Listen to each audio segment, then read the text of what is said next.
ክሎሮክስ ችግር ፈጠረ። አሰላሙ አሌይኩም ወራህመቱላህ ወበረካቱ። ሰላም እንዴት ናችሁ? ደህና ናችሁ ወይ? እኔ ያለው አልሐምዱሊላህ ደህና ነኝ።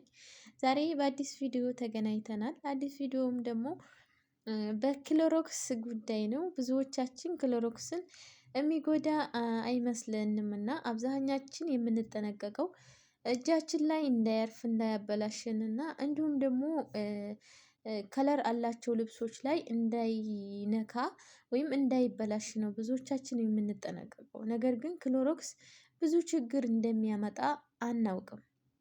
ይሄ ክሎሮክስ እኔ ጋር ችግር አምጥቷል። እስኪ ዛሬ ከችግሬ ከደረሰብኝ ችግር ላካፍላችሁ ማለት ነው።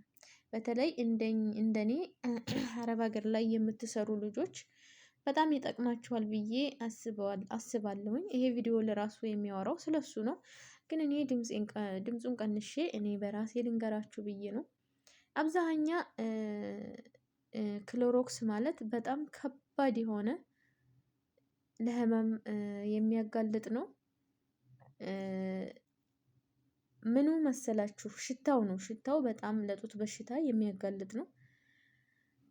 እና ውዶቼ ሁል ጊዜ ጡቴን ስለምታመም ዶክተሮች ጋር ሲሄድ እርግጥ ነው እዚህ ሚዲያ ላይ ባላወራም ጥሩ ነበረ። 2 ጊዜ ኦፕሬሽን ተደርጊያለሁ እና ሁለቴም ኦፕሬሽን ሲደረግ ይሄንን ክሎሮክስ ራቂ ነው የሚሉት። በዚህ ታጥቢ ከሆነ ራቂ እንዳይሸትሽ ነው የሚሉት ማለት ነው። እና ውዶቼ ሁላችሁም ከዚህ ከክሎሮክስ መጠንቀቅ አለባችሁ። በጣም መጠንቀቅ አለባችሁ። እኛ ናቅ አድርገን የምናያት ዋጋ ታስከፍላለች። ገብቷችኋል? በጣም ዋጋ ታስከፍላለች።